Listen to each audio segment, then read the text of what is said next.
we want a lasting, just and fair peace in Ukraine. I have listened to all the rumors. Now we have to really find out what is ups and what is downs. I think it's important to emphasize that you can't bring peace to Ukraine without the Ukrainians and the Europeans. So we strongly support our Ukrainian friends, not least when it comes to all the financial issues. We are working hard on how to find a solution in the lead up to the next European Council meeting about a package where I think still an innovative use of the immobilized Russian asset is the key to success.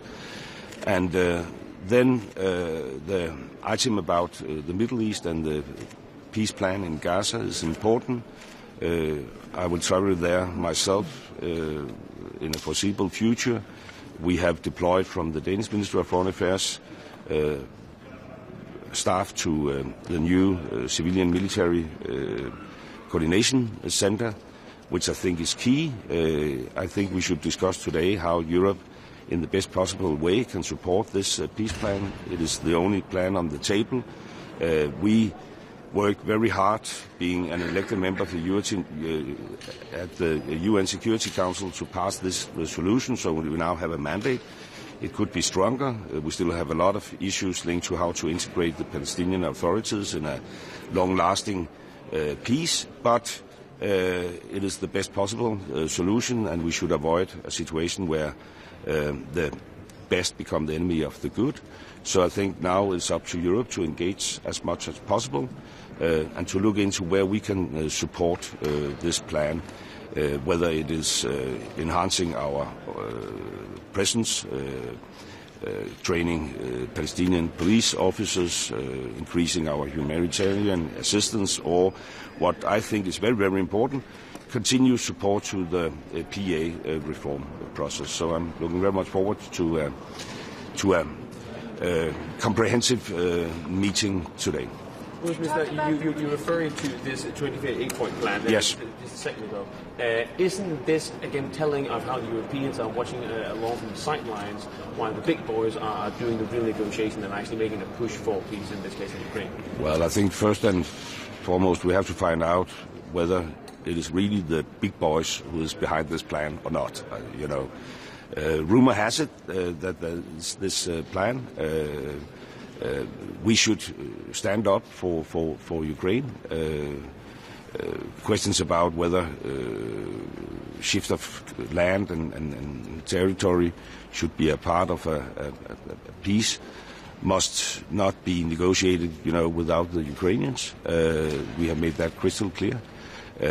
We still echo Trump's original position in all this, which is an immediately unconditional ceasefire. It has been supported by Zelensky for quite a long time, the European Union as well, and the American president had called for that. So the only problem is still Putin. So we should avoid any situation where we actually start to give in for his request. The Russian economy is very, very weak. If we continue our sanctions, and I think we also have to discuss that today, could we, for instance, regarding the shadow fleet, create a more, how should I put it, efficient system where we increase the list automatically and not linked to the 19th, 20th, 21st sanction package? That could be a way forward. And if we could solve the midterm financial issues in Ukraine, which will allow them to defend themselves because they still have an unused capacity in the defense industry, I am still optimistic on behalf of Ukraine. On the situation in Gaza, training policemen in Palestinian territories, what would Denmark be willing to contribute, and where should this training happen? Well, I think we will contribute where we have our